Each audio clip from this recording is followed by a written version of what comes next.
Hey guys, so today we're going to talk about something a little bit different other than just your standard nail tutorial. Today we're talking about something very, very important, mental health and how it affects us as nail technicians.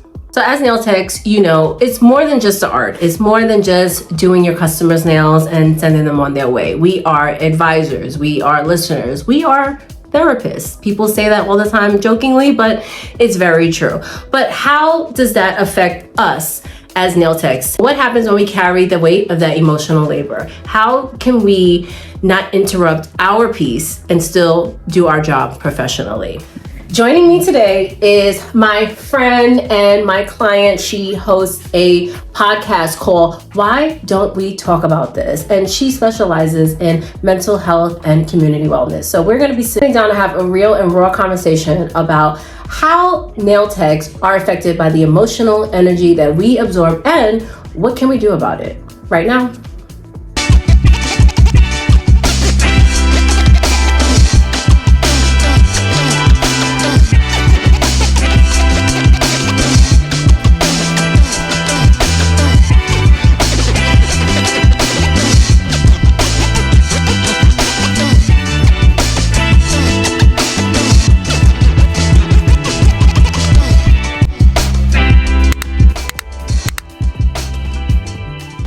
Hey guys, welcome back to my channel. If you are new here, my name is Keisha. I am a licensed nail technician for more than 25 years. I am a YouTuber, I'm a content creator, I am a teacher of the nail technology program. So if you are new here, welcome. I do weekly videos, tips, tricks, tutorials, and all that stuff. So don't forget to hit the like and the subscribe button, and don't forget to hit that notification bell so you can be notified when I post this type of content every single week.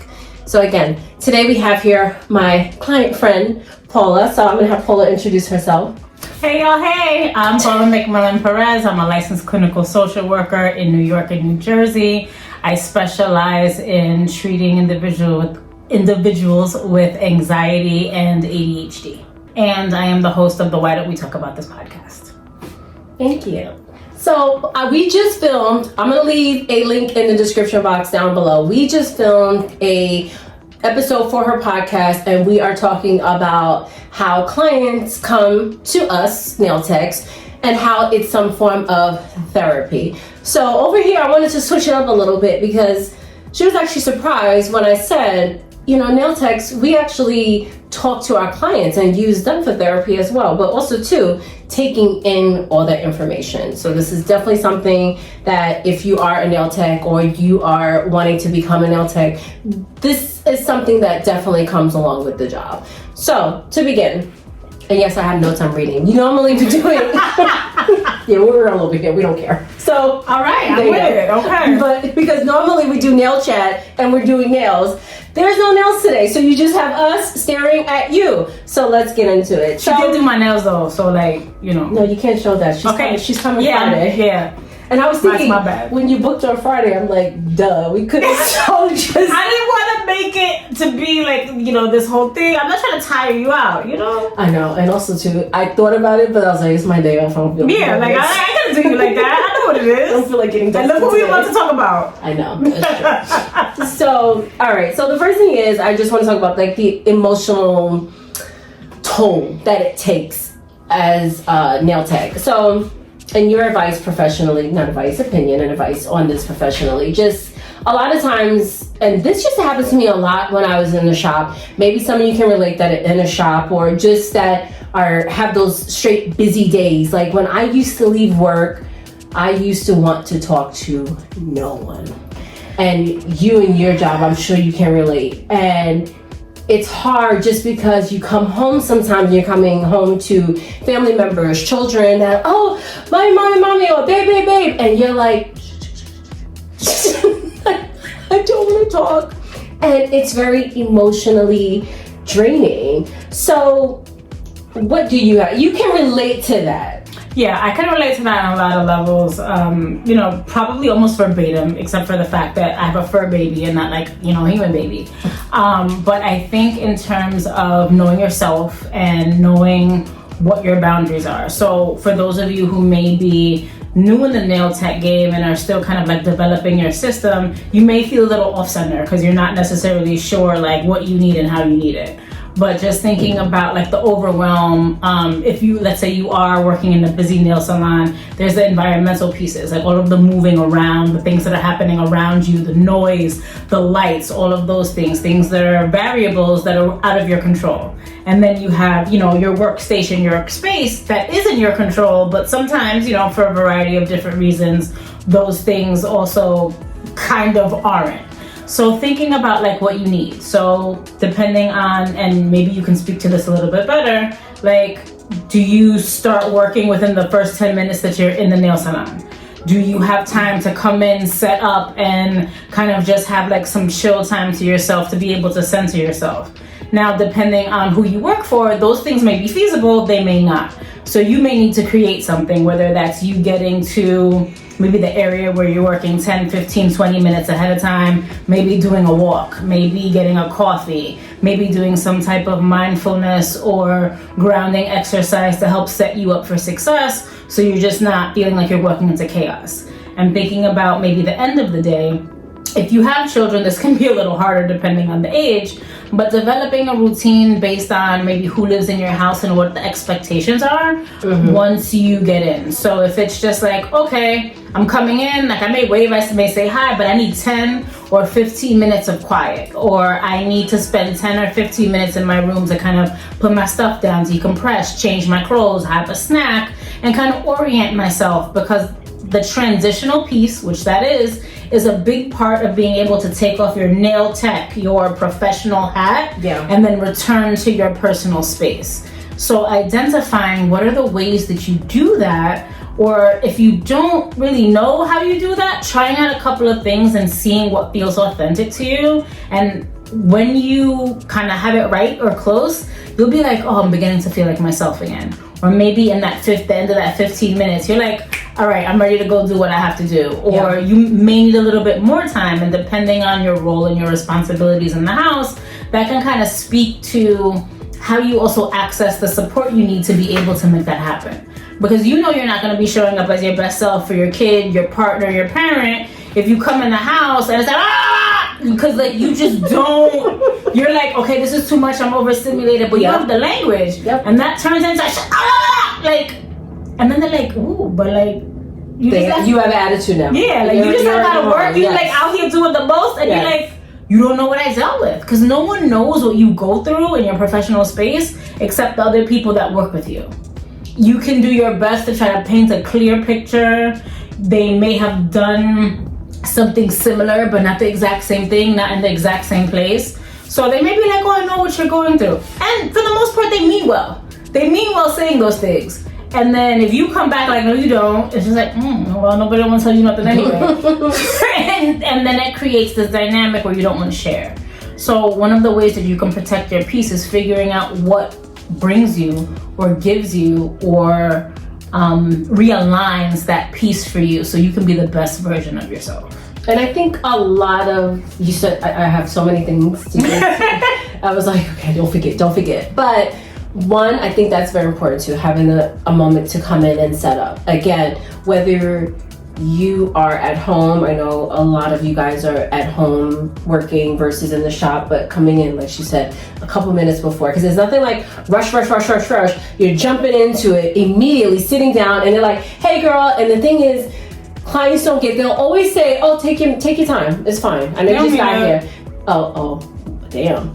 I was gonna say, even if you did mean it, it's still kind of like, I can't do something lax because you're watching me. So I can't sit and eat calmly because you're watching me. I can't because I'm rushing. So to rush to work, sit down, immediately jump into it, whatever. Again, like you say, overstimulating. Another thing is just finding the time on your commute home. I used to find that peace a little bit on my way home, because I knew in the shop, again, it's a lot going on, it's conversation, I wanted that silence. I used to have customers literally say, oh, I'll take you home. When I'm the last person or whatever, I'll take you home. I'll be like, I'm okay. Because I actually wanted to get on the bus. Yeah. And sometimes I wouldn't even take the express one. I'm taking the regular one. I would take as long as possible to get home. Yeah.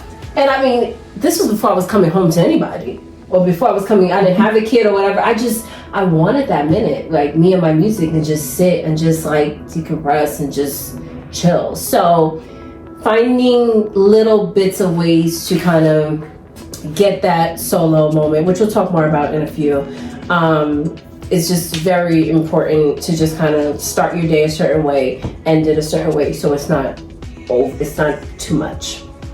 And there are also other things that you can, build in, like as your evening, your weekend winds down. But just to clarify, when I said that, they don't mean that, that's because in our place and space, we know what it feels like for us to take our time. She meant that. Okay. Ma'am, let me finish my statement. No, but like we know what it means in our own place and space when we say take our time. So yeah. When I say take my time, that may look very different from Keisha taking her time. Yeah. So like we mean it with good intentions, but when we realize in real time what that may mean for the person we're working with, it's just like, oh shit, like I don't got time for that, or I don't. So it's like similar to the responses you may get when you go home, or it's meant with the best intentions, but the reality looks a little bit different. Yes. So another question for you. What would you say are some early signs of being kind of burned out, maybe emotionally? I think a lot of newer techs particularly are people pleasers. They don't want to lose anybody. So again, I'm not going to take that minute. I'm going to service you right now. I am going to go a little bit over because you asked me for this. They're just so afraid to lose people that they overextend themselves and burn out. Okay, so that could look like poor boundaries. Well, I'm just gonna start with boundaries. That could look like poor boundaries, inconsistent boundaries, or no boundaries. So poor boundaries mean that they don't really align with what you need in terms of setting a boundary. Like you have something set up, but it's kind of like flexible. It's not super clear. Or it may be super clear, but you pick and choose when you want to use it. It might be based on a situation. It might be based on a certain client, but it doesn't necessarily align with continuity. Then there's no boundaries. You don't have anything set up to be like, this is the limit. This is enough. This is what I will tolerate. It just doesn't exist. And that could be because maybe you've never been in a place where you've had to do that before.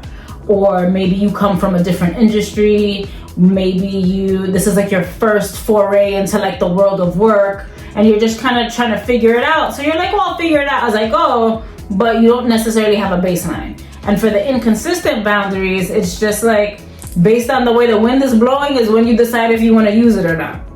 And what that leads to is you being unclear. So you can't model what you want that boundary to be. Then how is anybody else going to know if you're not clear about it? So people are taking cues from you.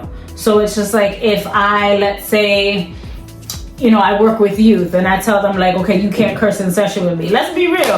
I don't know a teenager that don't be cursing. So it's just like if you're utilizing language as an expressive means, you can do that. But what we're not going to do is call people out of their name. Like that's a boundary I have. So if you're talking about your mother and your mother pissed you off, we're not calling her a B. Like that's not a thing that we're doing. Yeah. You might feel like that in here, but we're not saying it out loud. Yeah. But if we're just telling a story and we feel like that's a way that we can just kind of convey the message, that's all right. And that's a boundary that I have. And for the most part, I've never had any issue with any of the youth that I've worked with when I've made that clear, and I've also expressed why. So we need to kind of rationalize that in ourselves. Another way for you to identify that either you may be struggling with burnout or burnout may be coming up for you is that you're feeling exhausted. And even if, like, let's say you go to bed early, you rested, or maybe you took a day off, or you left early, no matter how much rest you try to seem to get, you never really feel rested. Or maybe you have trouble falling asleep. Maybe your thoughts are racing. You're thinking about all the things you have to do the next day. You have a lot of clients. You have to stock inventory. You have to, you have other personal things that you're kind of juggling. So your brain is kind of, going a mile a minute, and that anxiety is kind of keeping you up. Or you fall asleep, but then you wake up, and then your sleep is broken. So you may be able to fall back asleep, but then you wake up again. So broken sleep impacts your rest because you don't have that sleep continuity. And to go just a little bit deeper, there are a few different stages of sleep. If you don't get past light sleep to REM or deep sleep through the night, you're gonna be struggling. Yeah. That's just the reality of the situation. Yeah. So broken sleep impacts that. In addition to that, there's also if you wake up and you just there looking at the ceiling, you try to count sheep, and then many of us like I ain't trying to come for y'all young people, but like you just get on your phone, you're like, I can't sleep, but then you be scrolling. That messes with your circadian rhythm. Like, you know, many of the phones, they have like that bedtime mode or that blue light mode. It helps, but it doesn't get rid of the problem. So all those things you've heard about, not using tech an hour before bed, I know it's hard, but it will impact your sleep. Yes. So if you're not getting quality sleep, you're not getting quality rest, and there's 7 types of rest, y'all Google them. If you're not getting that, then it impacts your ability to be able to function, and it increases burnout because you're running on fumes. And this is a common thing. It's very common with entrepreneur. Yeah. You're wearing so many hats. It's very hard to shut it down. So it sounds like everything she's saying is like, okay, well, I don't do that or I can do that. But just think about this is in conjunction to I'm rushing, I'm overextending myself. This is just what we talked about so far. And now I'm not going to sleep. I have no boundaries. Like you have all these things building up and we're not even done yet. So that definitely plays a large part. Like you have to be able to shut it down. Continue, sorry. No, it's totally fine. So that's a big piece of it, because if our bodies don't get enough rest, it impacts our brain. And you know that brain is like the supercomputer of our body. If our brain isn't functioning, the whole rest of our body is going to be impacted. And then it starts impacting other things. So then you have health conditions as a result. Now, I don't know about y'all, but like the way these doctors' offices are set up, they want money for everything. Insurance is trash. So we need to make sure that we are moving and feeling our optimal. And also, let's be real. Sometimes, depending on where we're going to the doctor, we got to take a whole day off. That's money that you're losing. So if you're not taking care of yourself, then that may also not just impact the longevity of how your body functions, but it may also impact your pocket. Then there's nutrition. And this is something I'll come at Keisha for, because the big old coffees you be drinking sometimes, but then you don't necessarily have time to eat, depending on where your clients are lined up. If they're backed up together, you may not have a dedicated lunch period, or, you know, you may have things to do in the morning or, you know, the afternoon or before your shift, you know, however you work, and you may not have had breakfast or you may not have lunch, and you're basically running on fumes, so your body doesn't have the sufficient fuel that it needs to be able to do the things. And you might think that as a nail tech that you're not running a marathon or you're not doing all of this movement, but you're moving your body a lot more than you do. Even if you're sitting in the chair, you're a lot of you is engaged. If you're doing a pedicure, I know a lot of you is engaged. Yeah. So that takes a lot of energy, and in order for you to burn sufficient energy and not be depleted, you need to have proper nutrition. Then there's irritability. Like, you ever been talking to somebody or trying to listen and you're just like, you have no idea what they're saying, or their voice sounds annoying, or the hair is standing up on the back of your neck, or you just have like an itch. Like that comes from burnout too, because you are consistently overstimulated and you can't turn it off. And because you are working in a customer service based profession, what you gonna do? Tell the client, don't look at me, don't talk to you, don't like. That's not a realistic thing for the industry, so it can really play a significant impact.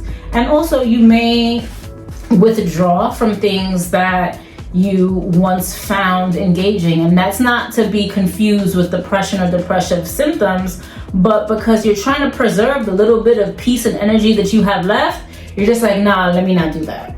So you're just so burnt out, you have no energy, you have no bandwidth. So you're not going to do something that you once thought was fun, because you're just like, you know what, I got to be able to make it until my day off. So let me just go sit down somewhere. If you give yourself a day off, because we have the overworked as well.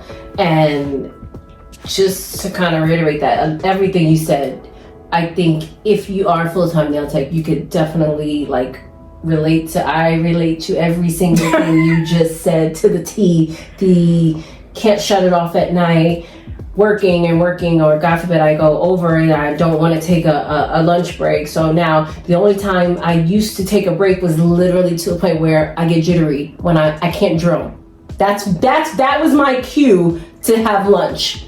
I'm jittery and shaky and about to pass out underneath this table. That should not be a thing. You have to, that's what self-care looks like for us. Giving yourself a minute to, again, like we said, come in, set up, take a break, block the time. I had to learn the hard way. I had to go into my schedule and block that time, and more than I thought, because if I went over, I didn't want to lose the little bit of break that I had. I had to make sure I'm going to get at some point, sometime, even if I wasn't going to eat, it wasn't like a food break, it's just a break to walk away from it.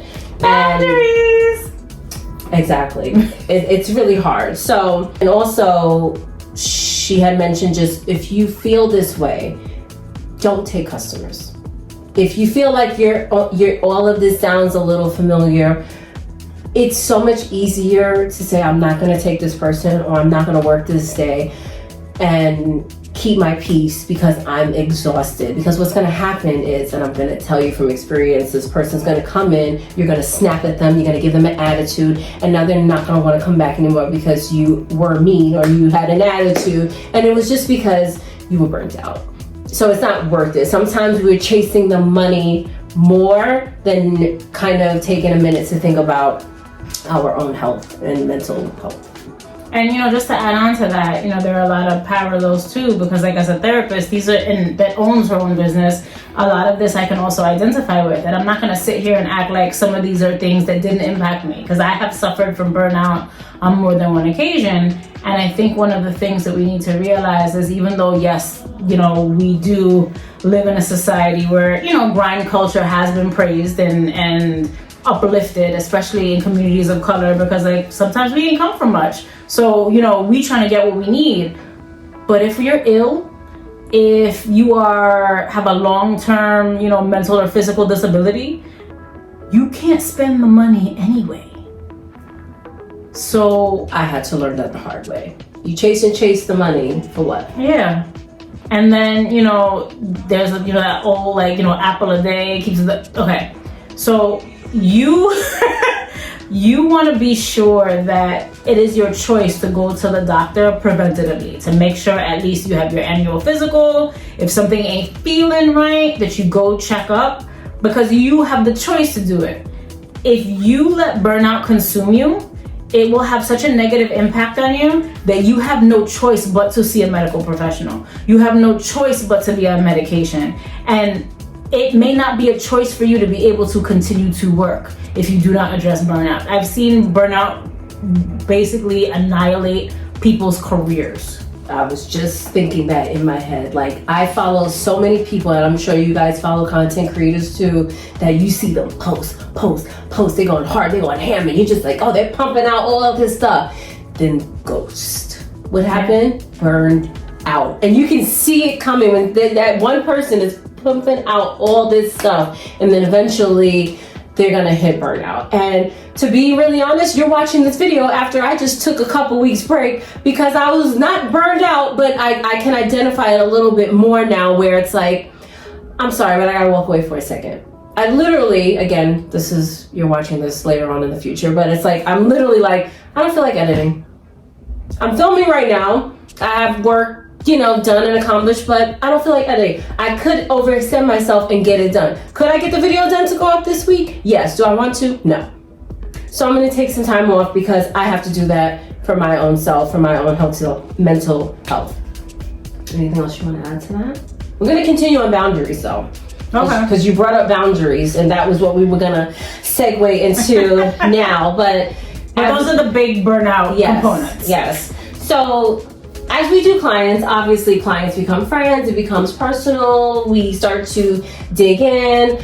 How can we learn to set boundaries, especially for like a new tech that doesn't know how to do that? They don't want to come off rude, they don't want to come off this. I've met some students that actually don't even want to talk about themselves. So is that like rude now that I'm gonna sit and just listen to you, and you ask me a question, I'm like, yeah, no, yep, okay. And it's like, you know, so how do we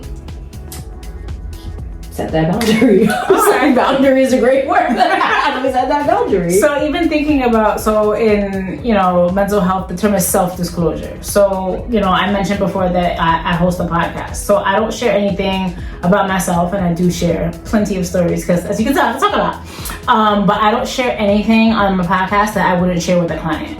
And part of the reason for that is because as a Black woman, I know that how we build trust and we build community when we work with people historically is from storytelling. Those are things that have come down regardless to whether your family came from the South, regardless to whether your family came from the West Indies like mine did. So what I can do is I can ask if it's all right if I share something personal. Most people, they love it because, sometimes there's a power dynamic.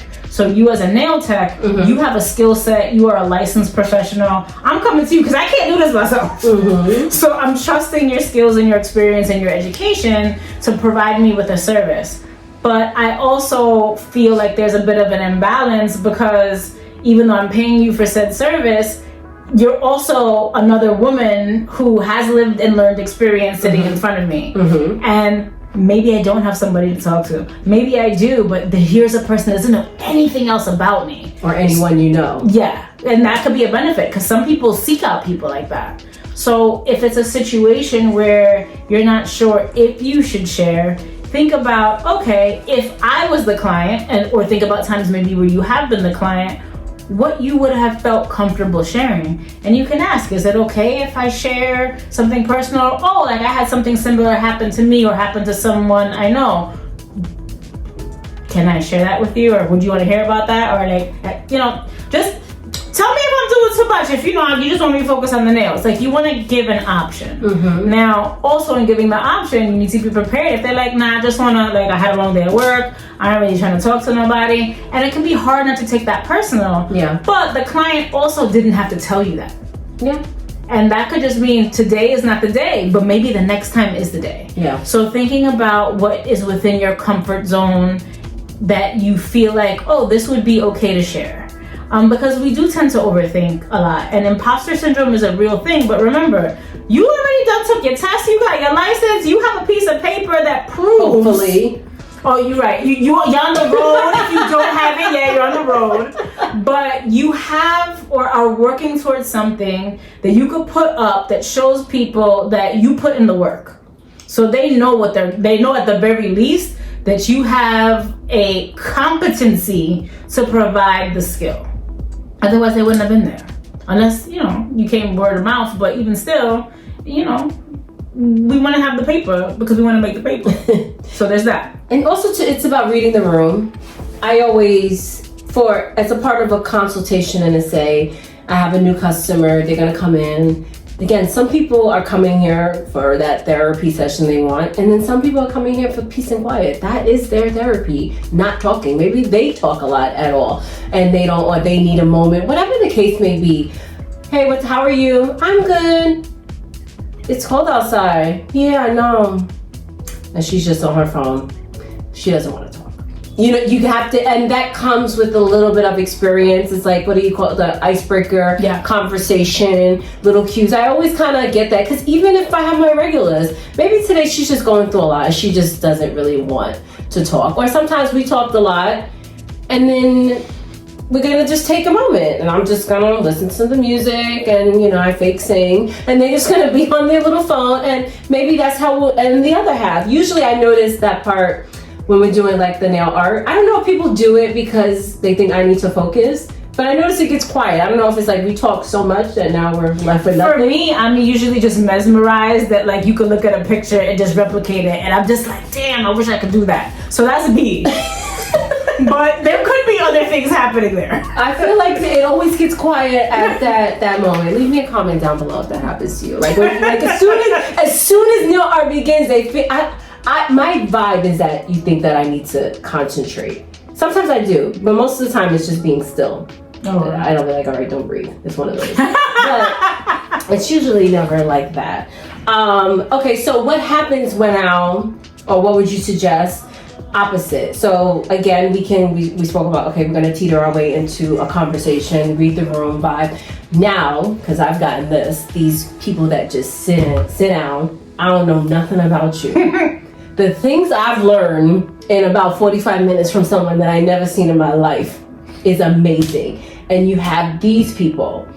What if you are the type of nail tech that you, in your mind, you set that boundary of, I don't really want to get too personal and too deep. But this person is coming in and they're always telling me all their business, and while I don't mind, some conversations might make me feel uncomfortable. How do I handle that as a nail tech? Okay, so thinking about what are those conversations that make, or topics that make you feel uncomfortable, because it could be something around a theme. It could be something that, you know, maybe a lived experience for you that maybe wasn't pleasant or that you don't want to think about. Topics. Yeah, you know, triggering something that's activating.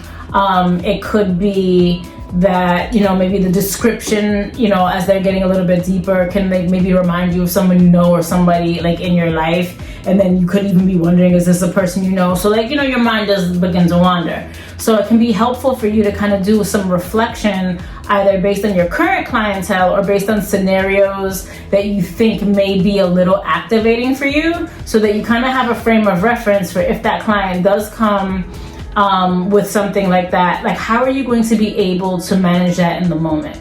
And that could be, you know, that you come up with some type of device where it's just like maybe you're using some like affirmations to kind of get yourself through that as you're doing their nails. It could be that like you're, you know, that, you know, your body position changes a little bit. So like, not that you're hunched over, but you know, you may not be making, because you're not making eye contact because you're, you know, focused, but like, you're like, I'm really focused on these nails right now. Like I'm choosing to really hone in a way that I haven't with maybe my previous clients, because that is a way that I'm going to distract myself from these aspects of the conversation that are less than ideal. And another benefit of that is it helps you kind of manage the nonverbal. So it helps you manage your body language so that you may not be giving off something that lets your client know that you're feeling uncomfortable about this, because they may feel like that there's something going on and you might not want to talk about it. Because if you have a client like me and I'm just like, are you okay? You're going to be like, fuck. And then you try to think of a response. So I bring that up because another great tool that you can have at your disposal is coming up with a few phrases or a few responses. I was just going to pre-planned. Say, what do you recommend? Can you recommend anything? I'm going to get there. Okay. You can come up with a few things that are pre-planned, so that if it falls within the category of some of those things, you don't gotta think about, shit, well, how am I gonna respond to this client? Like, I don't want them to like feel a type of way, you know, that could be a thing. So like, let's say if a client is telling you about, you know, that they caught their partner cheating, and you know, that either may be a lived experience that you have, or like somebody else, or somebody else that close to you either had or is navigating, you know, I'm sorry to hear that happened to you. So you're acknowledging that you heard it and you're providing a response, but you're not exactly engaging and asking for more information. So sometimes they might just take that as a cue. All right, you want to hear more, like you want all the tea, but you really don't. But they may keep talking because you might have just gotten to, you know, wherever you are in your nail journey, and you're like, shit, well, I gotta put these tips on and I gotta do all these other things, so we gonna be here for a minute. They gonna keep talking. She's not stopping. So you may have to find a way to power through that. And if you're just acknowledging and not continuing, it's more of a venting session for the client as opposed to a dialogue or an exchange. Because sometimes when we do have that exchange, it's like, oh, they want to know more, so I'm going to tell them more. But by you being respectful and kind and acknowledging that they're giving you the information, but it can also hopefully allow the client to read the room that, you know what, this may not be the vibe that I'm with that day, but that way you don't have to offer more because you're still being respectful. You are still listening to whatever extent that you're listening, and you're providing a response, something for them to kind of like work off of. Because for some people, they just need to dump it out and they're fine. Some people, they want feedback. Now, if you're not the person to give the feedback, or like, let's say this may be either a long-term client or somebody that you're building a rapport with, and you begin to see that, you know what, this person or the situation that they're dealing with may be ongoing, so depending on how frequently they come to see me, this may come up, then you may want to think about how you want to kind of like navigate can you push through and listen to this every time? Or is this something that you're gonna have to like politely cut off, and like what might that look like? And utilizing that same situation of like infidelity, it can be like, I really appreciate you sharing this with me, but unfortunately, like, I had a similar situation, so like it does bring up some stuff for me, and I just wanted to be honest about that. If you see something that doesn't really look, and you can play with the language, but if you see either a reaction or say something that doesn't really sound like I'm being there for you, that's not what it is, but it's personal for me. Most folks will kind of take the cue and realize that you may not be the person that they can have those conversations with, and that's okay. Yeah. There are some that are just gonna be like, well, thank you for sharing, like, what happened in your situation, and that's not what this is about. Oh my goodness. So then we have to come, I had a client that happened to. So that may be a situation. That's not reading the room. Where you then have to have something else prepared about what are your boundaries around the things that you won't talk about with clients. And that can be like, what, I was like, I really appreciate, you wanting to bond or vibe, or I'm old, so I don't know what y'all saying, in terms of connection about this, but you know what, that's really personal, and I would just prefer to keep that to myself. Or I will, if you want to be real affirmative and give no wiggle room, that's something that I'm going to keep to myself. So it's not rude or disrespectful, but you're clearly identifying that is not something that I'm going to share. Not just with you because you're a client, but I'm just not sharing. It's not against you specifically. Yep. And I think that one of the things to keep in mind, especially as if you're feeling activated, is you can say anything to anyone you want as long as you do it respectfully. So, people would be like, oh, blah, blah, blah, respectfully, or respectfully, blah, blah, blah. That's not respectful. Yeah. You say, I feel like what kills me is when people are like, no disrespect. Yeah. So that means you're about to disrespect me. Yeah, you're about to disrespect me, about to say something wild, crazy, petty. So just take that into consideration, because you may not intentionally want to do that, and then you get the words out, and then they just snatch their hands back, and they're ready to throw hands. Most people will understand. And I mean, and that's also something we talk about in school, and knowing the type of nail tech you want to be.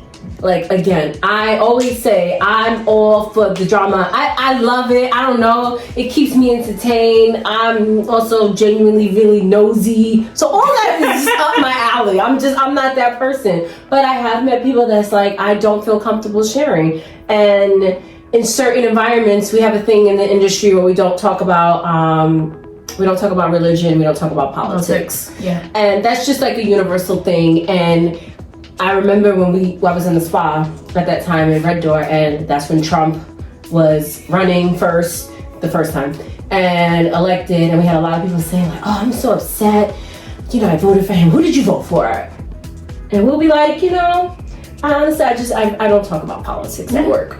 And they'll be like, oh, okay. Yeah. And it's nothing. That's just what it is, and you have to say, because again, something you said is, you don't cut it off, they're gonna think it's okay. So now, 8 appointments in, I have a problem with you chatting. It's like, so where was this for the last 8 months? They come every month, so you kind of have to nip that. If it's not the first time, maybe let it go, but see, if once you realize this is about to be a pattern, if it happens on that second appointment, second time, it's usually gonna be a thing. So you have to kind of nip that in the bud, like, immediately. So, another question I have for you. As we are therapists for our clients, who do we talk to? Because is it important that nail techs have somebody to vent to? Absolutely. So, why do you think that that's important? Like, when it comes to seeking some type of, do we say therapy? I'll use the word therapy, support, just any listening ears. Like, why would you think that would be important? Okay, so I like the fact that you identified listening ear, because I'm not gonna say especially talk therapy, it may not be for everyone. Mm-hmm. Even though that's a thing I do, and a thing that, well, let me rephrase. As someone who provides it to clients, but I'm also a client. Like, I have my own therapist. It's something, if you do have a therapist, you should inquire. Like, you in therapy too? Not like to be intrusive, but like we all need it. And I think that also speaks to Keisha's question because, the support that you provide in your scope as a nail technician is therapeutic. It may not be that like you went to school for it, but there is a lot of value that your clients receive from being able to share based on the experience and the environment that you cultivate. So even if the things that you are taking in with the numerous clients you have or will have if you're building your business, it can be very challenging to carry that weight. So if you think back in the day to maybe when you were in elementary school or like, you had that giant book bag and it felt like so heavy. And when you took it off, you just felt like the release. Or, for those of us who identify as women, at the end of the day, you get off, you take off that bra. There is nothing like the feeling of taking off a bra at the end of the day. Hello. So, so I try to liken it to that. So think of that sensation, that feeling, that release, that relief.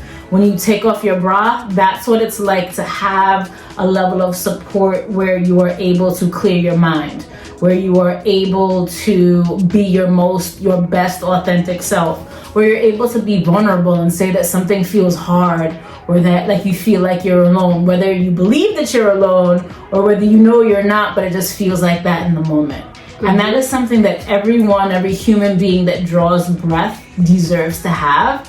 But it doesn't mean that we always have access to it. So think about the people in your circle, in your tribe. Now, you might be saying to yourself, like, I don't got nobody like that. I don't trust people. We don't necessarily have to unload our deepest, darkest secrets. But think about the fact that the things that in your journey as a nail tech, the only other people that are really going to understand that are other nail techs. Yep. So that may at least be a place where you get a sense of community and you can start there. Now, if people show you who they are, we pay attention. You may find somebody that while you may not share your deepest, darkest secrets, you may want to send a text message or a DM, or you may want to seek out a mentor or someone that can teach you skills as you're growing in the industry, and you can develop that way because that's somebody that not just knows your industry, but may know some of the things that you're going through at this part in your journey, or may some of the other things that you have experienced in life. Because what ends up happening is once we hold on to things and we don't let them go, they begin to stifle us. Like think about and going back to the bra analogy, think about if you were wearing the wrong size bra and you didn't know, and then one day you went to Victoria's Secret or wherever you got fitted, and then you were like, oh shit. I've been doing this. Yeah, like you've been doing it wrong the whole time. Like you had the thing you needed, but it wasn't the right fit. So you were uncomfortable, but you didn't realize you were uncomfortable. You just thought that that's what it was supposed to be. And one thing that I love is every group of students that I have, they end up becoming close.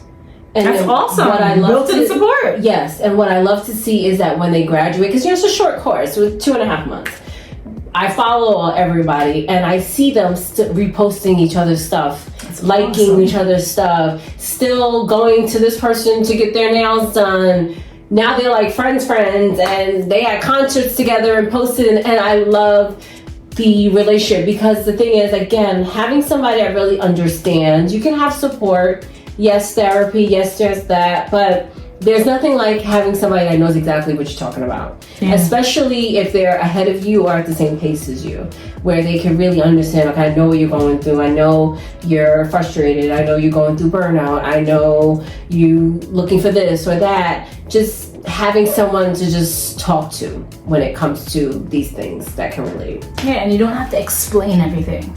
Part of what makes having struggles hard is you feel like you have to paint as clear a picture as possible to get people to really understand your point of view. When somebody does the same work as you, has a similar experience, has walked that journey with you, you can leave all that stuff out. Yeah. Most of the clients that I have are either educators, and I spent years working in schools, identify as Black, identify as Latino or Latinx, and there are things that they just don't have to explain. You growing up in the Bronx, if you grow up in the 5 boroughs, there's things you don't have to explain.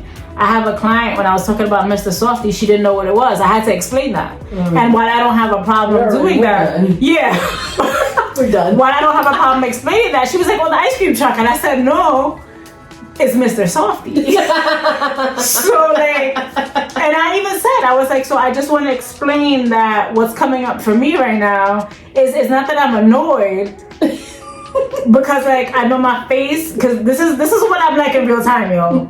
So like I know my face comes off as that, and I understand based on the state that you grew up in, they had ice cream trucks, but here in the 5 boroughs, the first time you hear Mr. Softy, sometimes in February when he ain't got no business being outside, is Mr. Softy. You don't say, "Oh, it's the ice cream truck." Like that's not a thing we do here. That's true. So like she got a little Bronx education that day.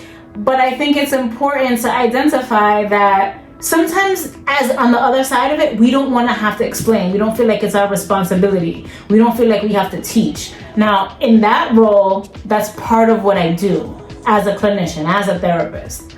But in your role, you don't have to do that. And sometimes you don't want to, and that is okay. Yeah. And the thing is, too, to bring to my next point, is that we use our customers for therapy as well. And, okay, let's not say we. Let me back it up. I use my customers as therapy as well. And if you have a relationship with a customer and you decided, again, establishing what kind of nail tech am I going to be. I'm that nail tech that gets open and personal. I share, or I give as much as they give. So there's that. But I'm going to use my customers as therapy sometimes, because it's like I have different friends that you can talk to about certain things. This friend is the one that's gonna hype you up. This is the Debbie Downer where I can only talk to her about sad stuff. It's like you have your customers for that.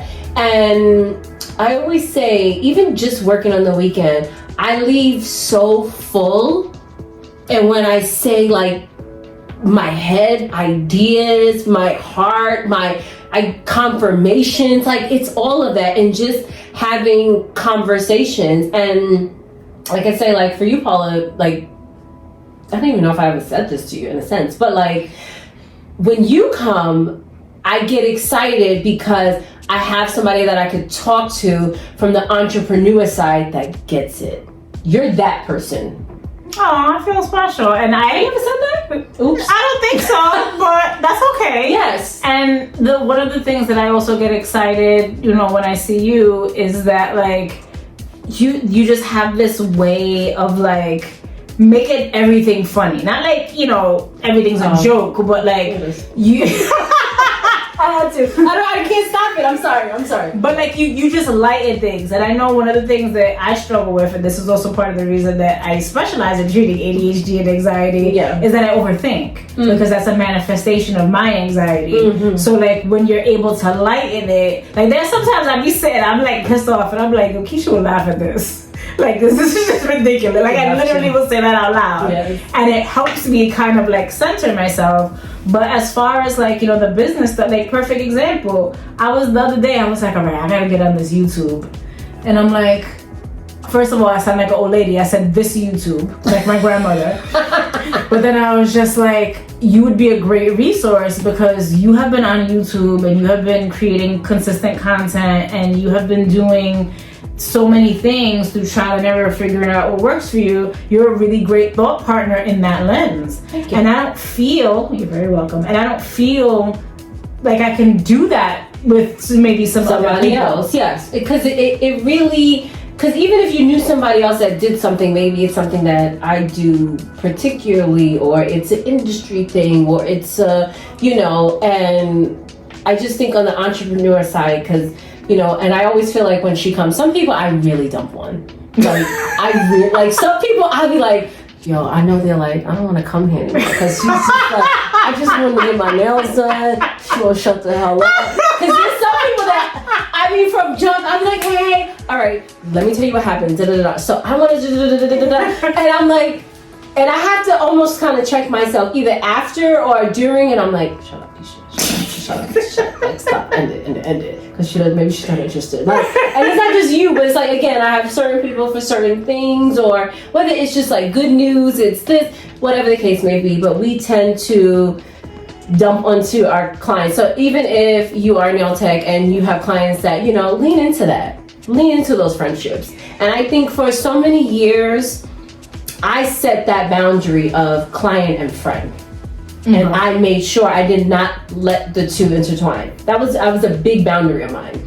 Until I realized I'm missing out actually on so many beautiful friendships that I could have because I have this stupid boundary. At the time it made sense, but as I got older, I stopped and I started to embrace these friendships more, and I mean not just conversation-wise let these women in, but literally let them in. Some of them I literally let into my house. You know what I mean? It's just like letting them in and accepting this, like this is more than just I've been doing your nails for 10 years. It's like we're friends. I know you know everything about me, I know everything about you, and I really started to look at too is particularly why is it that my customer knows, supports more about what's going on in me and my life than my friends. So that I had to really reevaluate some stuff. That's another episode for another time. So, but nonetheless, jumping into our clients as well is therapeutic. So if we can't do professional, like you say, talk therapy, what else do we have? Journaling. That helps a lot. Yeah, journaling. I do recommend to like some of my younger clients, because some of y'all really about the voice notes. Do a voice note. That's a form of journaling. Yeah, or like a video. Like sometimes it's very helpful when you're looking back, whatever the frequency is, to like hear your tone of voice, hear the intonation in it. It'll bring you back to that space, and you know you can also kind of reflect on what are some things that you're hearing in terms of the words that you're saying, but what are some other things that you notice based on that. And the same thing with the video. Like I had watched, her name escapes me right now, but there was this influencer. Yeah, she did a video every day for, I think it was at least 3 months. It could be longer than that. Where she told herself that she loved herself every day. And then she did like a compilation, and some days were great and she was, I love my, and there were other days where she was in tears. Had to like push it out. Yeah, because like, you know, wanting to keep the continuity, but then reflecting on what was going on through, you know, the good and the bad times was also a very significant journey for her. So that is something that I think really kind of speaks to the ways that we can kind of like cultivate what like makes sense for us. Because it doesn't necessarily have to be, like I mentioned, you know, the traditional talking route. Some of you, because also you're nail techs, you have artistic ability. Maybe there are other ways that you utilize that, art-based, crafting. That is something that is extremely therapeutic. Gardening, like I know some of y'all are like, yo, we in the burrows or, you know, whatever. You know what? You got a pot. You got some soil. You got a windowsill. I fake gardening on my terrace. Yeah, that's another thing. An herb garden, like, you know, these are things that are cost effective. But there's something about having your hands in the dirt. There's something about you kind of like watching what you put together bloom and to turn into something else. Something that, yeah, you had a seed, you created it. Like that seed wasn't gonna turn into anything else unless you did some work. Bibliotherapy, so reading. Some of y'all like reading, and it doesn't necessarily have to be about reading anything specific. Yes, there are self-help books, but read about your art, read about your craft. It can fulfill something in you. There's music, specific playlists, whether you develop them or not. Like I have ADHD. There are frequencies that work better to help us calm, to help us focus. So those are things that like I put together based on music that I like, that I didn't even know what the frequency was. So that could be something. Like I have a playlist that I play when I go shower at night. Because I noticed the days where I sing in the shower, yes, I'm admitting that out loud, I sleep better. Like I fall asleep easier the days I sing in the shower as opposed to the days that I don't. So you also get to know different things about how your body responds. And then, you know, because you're watching this on YouTube, there is a bunch of free resources on YouTube. So there's EFT, like tapping, like how our body responds. There's more to it than that. But there are things that you can do. Deep stretching, relaxing your muscles. Sometimes after a long day, that can help you fall asleep. That can help clear your mind. That can also create different memories in your muscles, because you may be in certain positions over the course of the day, so you may need that release. Yeah. So there are different things that you could look into. Non-traditional, you can look up holistic. There are a bunch of different terms that you can use for, like, body therapies, sound baths. Just anything that it could be an outlet for you. And Yeah. I think doing a little bit of everything too. You never know what you're gonna like. I think opening your mind to outside of the norm, which you think you like or what has worked, there might be something else that works or something that works better. So finding something, I like baking. I love baking. That's just always my thing. And people have been telling me for years, make this, I'll buy it from you. I don't want $1 because the minute, minute that it becomes a job, it's going to ruin it for me. And I love it. I mean, people think I'm crazy. Yes, I will spend 10 hours making bread from scratch. I love it. People are like, you're crazy. I don't want anything to do with that. But for me, it's just like, again, what you said, it kind of stuck when you said just doing something and then looking at the final product and you're like, I did that. It's very rewarding. It's very therapeutic. So just finding anything to really help you. Like, what would you say to somebody? Because you mentioned a bunch of resources. I was going to ask you that. So what if somebody couldn't afford something? I mean, I know we talked about like YouTube, whatever, but just really quick, like outside, like, okay, I want to try talk therapy, but like, I don't know how to go about that or can't afford it. Okay, what would you say to stuff like that? Some stuff you mentioned could be costly. Yeah, so you can always do a Google search about either free or low bono, some people use, or pro bono therapy or wellness services, because it doesn't necessarily have to be, like I said, traditional talk therapy, but there are organizations that do provide resources for any number of individuals, whether you're uninsured, you don't have great insurance, or you may be in transition. So like, for example, I have a percentage of my caseload that's like low bono, and then I do have one client that I see for free, and then as they graduate, I take on another one, because I believe that mental health services should be equitable for everyone. I would love to be able to take more, but I live in New York City, so there's that struggle. But there are resources available. Sometimes there are wait lists. Also, the Loveland Foundation, they provide therapy vouchers. I believe it was up to 5. So even if you may not be able to go past 5 sessions, you'd be surprised if you know some of what you want to work on or what your struggles are, what you can accomplish with brief short-term therapy. So I would encourage you to go to their website and to find out more information, because I believe they also either have a directory of providers that take the voucher, or you can do a Google search in your own community, especially if you may live in a rural area or an area that doesn't necessarily have free-flowing transportation access to identify a virtual provider. Then there's also the Open Path Collective. They offer low-cost therapy sessions as low as like $30 for individual sessions. If that is within your budget, because not trying to be in nobody's wallet, but it is an option that's available. And then, like I mentioned, there are other traditional or holistic wellness services, things that will help hopefully rejuvenate the whole body, where you can maybe participate in a group setting, and that's how facilitators or practitioners are able to keep the cost low or free, because they may have higher tiered slots that it trickles down to other individuals that either may not have the access or may not be able to afford it, to make it more equitable.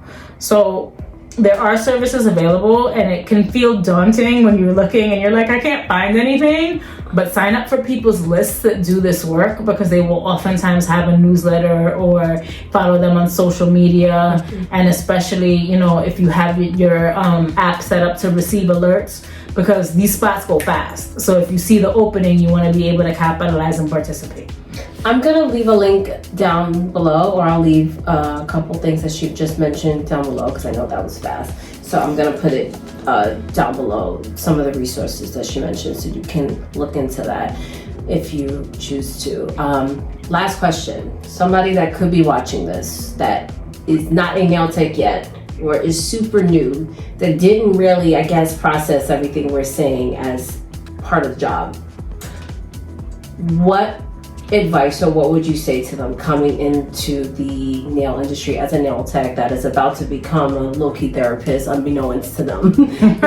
What would you say to them so that they can kind of prepare for that? Ooh, that's a good one. Of course you laid that one to last. So in terms of preparation, it can be really easy to say, oh, you should know yourself. So I'm not going to hurt you with that. But what I will say is that it can be extremely beneficial for you to either practice or continue, depending on where you are, to work on your ability to kind of like reflect on what's going on.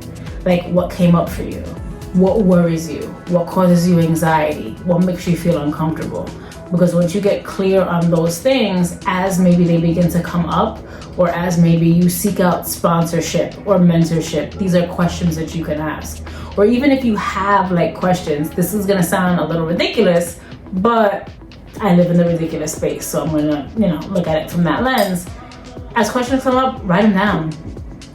Like through your journey, you may be able to answer them, or you may come across someone who you might be like, oh, do you have 10 minutes? And then you can ask a couple of questions, and depending on what the answers or the responses are, you might be able to kind of turnkey that into something. Now, a lot of people are using a lot of AI tools. Now, I am not gonna say that ChatGPT has all the answers, but it can be also a springboard. So you may type in a prompt or type in a question, especially specific to you as an emerging nail technician or budding or training or whatever language you want to use, and it may not give you a response that is 100% ideal, but from that response, what resonates with you, what doesn't, and why? Because then you can kind of take from it what aligns with you and identify, is that in real time or not? And another thing that I would suggest is also practice, because this is something especially those of us who identify as women and women of color need to work on, is giving yourself grace. It takes a lot out of you for you to go through the journey of becoming a seasoned professional. Unfortunately, you're gonna make mistakes, but the key is the mindset that you have around it. Is this a mistake or is this a learning experience? What can I take from it? How can I roll it forward? And then if you're somebody like Keisha, you want to take your experiences and turn them into a teaching tool that other people can learn from. Not everybody wants to do that. So it's something that you should also take into consideration, those individuals who are natural born teachers, who can take their skills and experience and turnkey it into something that like people actually want to come back for. They keep coming back because she is the nail teach. Like she's doing something. So it can be really helpful to kind of like ask the questions. You might not always get the answers, but like if you have it all in one place, you can kind of refer back to it. And honestly, you're gonna realize that you have more answers than you think you do once you're able to see it written, or where if it lives somewhere that you can access freely. Thank you.